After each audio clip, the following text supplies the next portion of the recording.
کہ دین میں قرآن و حدیث اصل ہیں، ان کی تشریحات جو علماء امت سے منقول ہیں وہ اصل ہیں. چھوٹا اور بڑا کوئی بھی آدمی اصل نہیں ہے، کوئی شخصیت اصل نہیں ہے. میں غلطی کروں یا میرے بڑوں سے بھی کوئی غلطی ہو، وہ غلط کہا جائے گا. اس کو جس سے غلطی ہوگی اس کو غلط کہا جائے گا، اس کی غلطی کو غلط کہا جائے گا.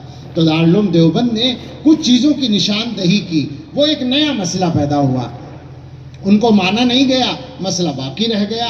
اور دارالعلوم دیوبند کا فتویٰ معلوم ہے آپ کو آج تک باقی ہے. یہ غلط فہمی پھیلانے کی بات مناسب نہیں ہے کہ فتوے کا انکار کر دیا جائے.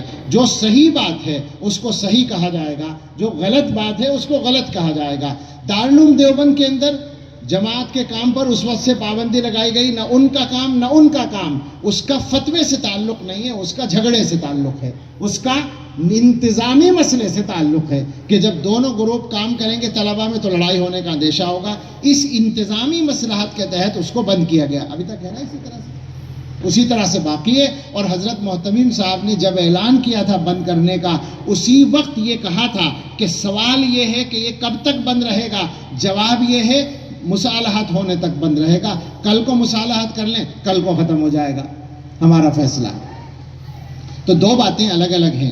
کام وہاں پر دونوں فریق کا بند کیا گیا انتظامی مصلحت سے، لیکن جہاں تک فتوے کی بات ہے، واضح بات ہے کہ وہ فتویٰ اپنی جگہ باقی ہے. اور فتویٰ کسی کی ذات کے خلاف نہیں ہے، کسی سے ذاتی لڑائی نہیں ہے.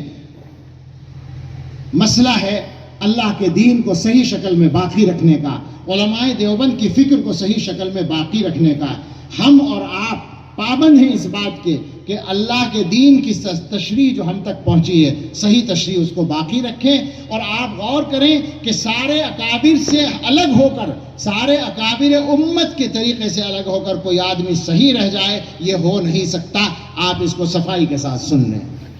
اور اس کے بعد میں ایک بات اور کہوں گا، اگر جب تک آپ کی سمجھ میں بات نہ آئے، بات سمجھ میں آ جائے تو بہت اچھا، غلطی سمجھ میں آ جائے تو بہت اچھا، لیکن جب تک نہ آئے تو آپ اپنے اپنے طریقے سے کام کر رہے ہیں، کر لیں، کوئی پابندی تو نہیں لگاتا. لیکن آپ یہ چاہیں کہ دنیا میں سارا کام آپ ہی کے طریقے پر ہو، یہ آپ کی غلط بات ہوگی. لہٰذا اس کی وجہ سے اگر مسجدوں میں جھگڑا ہوتا ہے، آپ اگر فلاں اور فلاں سے تعلق رکھنے والی جماعت کو مسجد میں آنے پر لڑائی کرتے ہیں، اس کا مطلب یہ ہے کہ آپ کا جو اصل مقصد تھا وہ آپ کو یاد نہیں رہا. میں نے